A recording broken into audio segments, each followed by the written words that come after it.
कभी किसी पक्षी को घोंसले की नींव बनाते देखा है? अथक परिश्रम करके तिनका तिनका बटोर कर वो पक्षी अपना घोंसला बनाता है, अपनी संतान के लिए एक सुरक्षित घर बनाता है। और फिर कहीं से तीव्र आंधी आती है, भारी वर्षा होती है और उसका घोंसला तिनका तिनका करके बिखर जाता है। फिर वही पक्षी रोता नहीं, ना ही विलाप करता, तो बिना विलंब करे फिर से अपना घोंसला बनाना प्रारंभ कर देते और घोंसला बनाने में सफलता पाता है। फिर हम क्यों छोटी छोटी असफलता से भयभीत होकर परिश्रम करना छोड़ देते हैं? एक बात सदा याद रखिए कि हर वृक्ष कुल्हाड़ी की एक मार से नीचे नहीं गिरता, हर चट्टान एक प्रहार से नहीं टूटते। सफलता पाने के लिए अनावरत परिश्रम करना ही मात्र एक मार्ग है। जब भी आप पढ़ाई करो तब आप ये सोचें कि आखिरी बार पढ़ रहा हूं, कल मेरा परीक्षा है। यकीनन इस सोच के साथ की गई तैयारी एक अलग लेवल की होगी और आप बड़े आराम से परीक्षा पास कर लेंगे। हर दिन एक शुभ दिन होता है, जरूरत है तो बस शुरुआत करने की। जिंदगी जीने के दो ही तरीके होते हैं, एक जो हो रहा है होने दो, बर्दाश्त करते जाओ, या फिर जिम्मेदारी उठाओ उसे बदलने की, अपनी उन्नति के लिए प्रयत्न करते रहिए। स्वयं को पतन की ओर मत ले जाइए, क्योंकि व्यक्ति स्वयं ही अपना शत्रु भी है और मित्र भी है।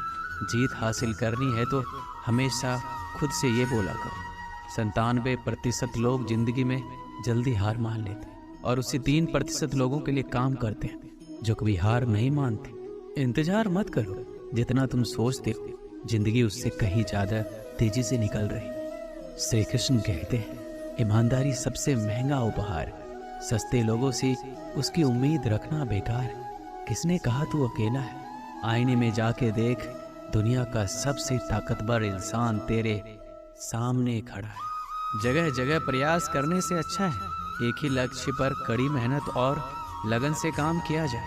सफलता अवश्य मिलेगी, परिंदों को मिलेगी मंजिल एक दिन, ये फैले हुए पर बोलते हैं। सुबह जल्दी सिर्फ 3 लोग उठते हैं, माँ, मेहनत और मजबूरियाँ। अपने जीवन को इतना रोशन करो कि कोई आपका परिचय देते हुए गर्व महसूस करे। जो सच में कुछ पाना चाहता है उसे पाने के लिए आखिरी दम तक लड़ता रहेगा। हो चुका आगाज रन का, युग बदलने की तैयारी, जीत उसी की होगी जिसका संघर्ष है जारी। हिम्मत का मतलब डर का ना होना नहीं है, बल्कि ये सोचना है कि डर से भी ज्यादा जरूरी कुछ और है। खुद की तरक्की में इतना समय लगा दो कि किसी और की बुराई का वक्त ही ना मिले। बदल जाओ वक्त के साथ या फिर वक्त बदलना सीखो। मजबूरियों को मत कोसो, हर हाल में चलना सीखो। हर वो आवाज दबानी है जिसने कहा था तुमसे नहीं हो। मेहनत कर, संयम रख, भरोसा रख, जो तेरा है तुझे मिलकर रहे। श्री कृष्ण कहते हैं, संघर्ष पिता से सीखिए, संस्कार माता से, बाकी सब तो ये दुनिया सिखाई देगी। अवसर और सूर्योदय में एक ही समानता है, देर करने वाले इन्हें खो देते हैं। किसी के बुरे वक्त में उसका हाथ पकड़ो, सहारा दो और उसे हिम्मत दो, क्योंकि बुरा वक्त तो थोड़े समय में चला जाएगा, लेकिन वो आपको दुआ जिंदगी भर देता रहेगा। जब समझ ना आए कि क्या करो तो कुछ देर ठहर जाना खुद के लिए, खुद के ही साथ अकेले। इतनी देर भी मत करना अपने सपने को हकीकत बनाने में कि समय के साथ साथ उम्र भी निकल जाए और सपना सपना ही बनकर रह जाए। यदि कड़ी मेहनत आपका हथियार है तो सफलता आपकी गुलाम हो जाएगी। अगर बुरी आदत समय पर ना बदली जाए तो बुरी आदत समय बदल देती है। हमारी सबसे बड़ी कमजोरी हार मानने में है। सफल होने का सबसे निश्चित तरीका हमेशा एक बार और प्रयास करना है। श्री कृष्ण कहते हैं, मेरी सफलता को देखकर हैरान है बहुत लोग। किसी ने मेरे पांव के छाले नहीं देखे। जो खो दिया उस पे कभी सोचना नहीं, जो मिल गया उसे कभी खोना नहीं। अगर सफलता पानी है तो कभी वक्त और हालात पर रोना नहीं। मंजिल दूर ही सही पर घबराना मत, क्योंकि नदी कभी नहीं पूछती कि समंदर अभी कितना दूर है। आपका भविष्य उससे बनता है जो आप आज करते हैं, कल नहीं। कामयाब इंसान खुश रहे या ना रहे, लेकिन खुश रहने वाला इंसान कामयाब जरूर होता है। बहुत कुछ बदलता है हर रोज, लेकिन मेरे हौसले नहीं बदलते। बदलता हूँ तरीके जरूर, लेकिन मेरे इरादे नहीं बदलते। श्री कृष्ण कहते हैं, अपने मंजिल तक पहुंचने का रास्ता खुद बनाओ, किसी के इंतजार में मत बैठो। वक्त और हालात को तुम्हारे आगे झुकना पड़े, कुछ ऐसा कर गुजरो। कुछ हासिल करने वाले किसी का इंतजार नहीं करते, वो बस अपने राह पर निकल जाते। भीड़ का हिस्सा तो सब बनते हैं, भीड़ की वजह बनो। तुम्हारी कामयाबी सिर्फ तुम्हारी वजह से रुकी हुई है। जो व्यक्ति अपने आप से ईमानदार होता है, उसे सफल होने से कोई नहीं रोक सकता।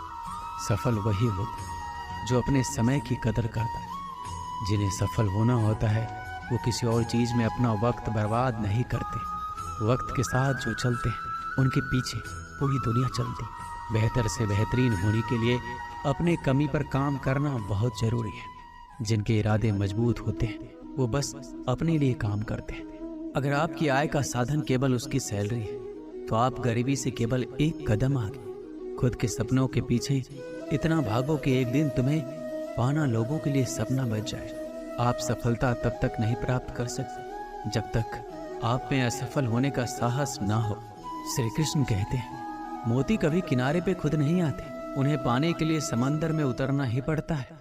अगर आप कुछ ऐसा पाना चाहते हैं जो आपने पहले कभी नहीं पाया, तो आपको कुछ ऐसा करना पड़ेगा जो आपने पहले कभी नहीं किया। नींद से इतना भी प्यार ना करो कि मंजिल भी ख्वाब बन जाए। अगर आप सकारात्मक बोलोगे, तो आपको सब सकारात्मक ही दिखेगा। अपने दिमाग को हर स्थिति में अच्छा देखने के लिए ही प्रशिक्षित करें। अगर आप बुरी स्थिति में भी अपने आप को सकारात्मक रखते हैं, तो ये आपकी जीत है। अगर आपने ये मन में ठान लिया कि आप कर सकते हैं, तो इसी में आपकी आधी जीत हो जाती है। जीवन में हमेशा मुस्कुराने की वजह नहीं मिलती, लेकिन आपकी मुस्कान दूसरों के मुस्कुराने की वजह जरूर होती। बेशक हर दिन अच्छा नहीं होता, लेकिन हर दिन कुछ ना कुछ अच्छा जरूर होता। आपकी जिंदगी चाहे कितनी भी बुरी क्यों ना गुजर रही हो, आपको हर रोज सुबह धन्यवाद करना चाहिए कि आपके पास जिंदगी है। दूसरों की छोटी छोटी मदद करते रहिए। कई बार ये छोटी छोटी मदद दूसरों के दिल में बड़ी जगह बना लेती। जब हम बैठते हैं तो हम डर पैदा करते हैं, जब हम कार्य करते हैं तो हम इसे दूर कर लेते हैं। लक्ष्य भले ही तुम्हारा छोटा है, लेकिन संकल्प हमेशा बड़ा रखिए। जिस व्यक्ति में आत्मविश्वास होता है, वह दूसरों का भी विश्वास हासिल करता है। अगर ख्वाहिश कुछ अलग करने की है, तो दिल और दिमाग के बीच बगावत लाजमी है। सोच की वजह से कोई मालिक होता है और कोई नौकर। टालने वाले नहीं, कुछ करने वाले दुनिया में आगे बढ़ते हैं। जो वक्त के साथ अपने आप को बदलता है, वही अपने हिसाब से दुनिया को बदल सकता है।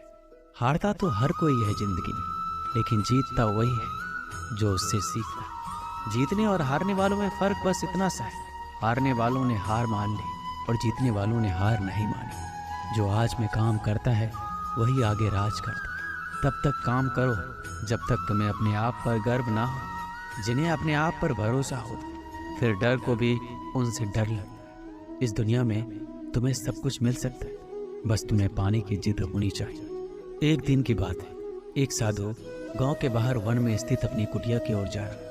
रास्ते में बाजार पड़ा। बाजार से गुजरते हुए साधु की दृष्टि एक दुकान में रखी ढेर सारी टोकरियों पर पड़ी। उसमें खजूर रखे हुए थे। खजूर देखकर साधु का मन ललचा गया। उसके मन में खजूर खाने की इच्छा जाग उठी, किंतु उस समय उसके पास पैसे नहीं थे। उसने अपनी इच्छा पर नियंत्रण रखा और कुटिया चला। कुटिया पहुंचने के बाद भी खजूर का विचार साधु के मन से नहीं निकल पाया। वह उसी के बारे में सोचता रहा। रात में वह ठीक से सो भी नहीं पाया। अगली सुबह वह जगा तो खजूर खाने की अपनी इच्छा की पूर्ति के लिए पैसे की व्यवस्था करने के बारे में सोचने लगा। वह सोचा कि सूखी लकड़ियां बेचकर खजूर खरीदने लायक पैसे की व्यवस्था अवश्य हो जाएगी। यह सोचकर वह जंगल में गया और सूखी लकड़ियां काटने लगा। काफी लकड़ियां एकत्रित कर लेने के बाद उसने उसका गट्ठर बनाया और उसे अपने कंधों पर लादकर बाजार की ओर चल पड़ा। लकड़ियों का गट्ठर भारी था, जिसे उठाकर बाजार तक की दूरी तय करना आसान नहीं था, किंतु साधु चलता गया। थोड़ी देर में उसके कंधे में दर्द होने लगा, इसलिए विश्राम करने वह एक स्थान पर रुक गया। थोड़ी देर विश्राम करके वह पुनः लकड़ियां उठाकर चलने लगा। इसी तरह रुक रुक कर किसी तरह वह लकड़ियों के गट्ठर के साथ बाजार पहुंचा। बाजार में उसने सारी लकड़ियां बेच दी। अब उसके पास इतने पैसे इकट्ठे हो गए जिससे वह खजूर खरीद सके। वह बहुत प्रसन्न और खजूर की दुकान में पहुंचा। सारे पैसों से उसने खजूर खरीद लिए और वापस अपनी कुटिया की ओर चल पड़ा। कुटिया की ओर जाते जाते उसके मन में विचार आया कि आज मुझे खजूर खाने की इच्छा हुई, हो सकता है कल किसी और वस्तु की इच्छा हो जाए। कभी नए वस्त्रों की इच्छा जाग जाएगी, तो कभी अच्छे घर की, कभी स्त्री और बच्चों की, तो कभी धन की। मैं तो साधु व्यक्ति हूँ, इस तरह से तुम्हें इच्छाओं का दास बन जाऊंगा। ये विचार आते ही साधु ने खजूर खाने का विचार त्याग दिया। उस समय उसके पास एक गरीब व्यक्ति गुजर रहा था। साधु ने उसे बुलाया और सारे खजूर उसे दे दिए। इस तरह उसने स्वयं को इच्छाओं का दास बनने से बचा लिया। इस कहानी से हमें यही सीख मिलती, यदि हम अपनी हर इच्छाओं के आगे हार जाए तो सदा के लिए अपनी इच्छाओं के दास बन जाए। मन चंचल होता है, उसमें रह रहकर इच्छाएं उत्पन्न होती हैं, जो उचित भी हो सकती है और अनुचित भी। ऐसे में इच्छाओं पर नियंत्रण रखना आवश्यक है। सोच विचार कर इच्छाओं के आकलन के उपरांत ही उनकी पूर्ति के लिए कदम बढ़ाना चाहिए, तभी जीवन में सफलता प्राप्त हो। हमें इच्छाओं का दास नहीं बनना है, बल्कि इच्छाओं को अपना दास बनाना है। दोस्तों, इस वीडियो में बस इतना ही। मिलते हैं अगले वीडियो में। अपना ख्याल रखिए। जय श्री कृष्ण।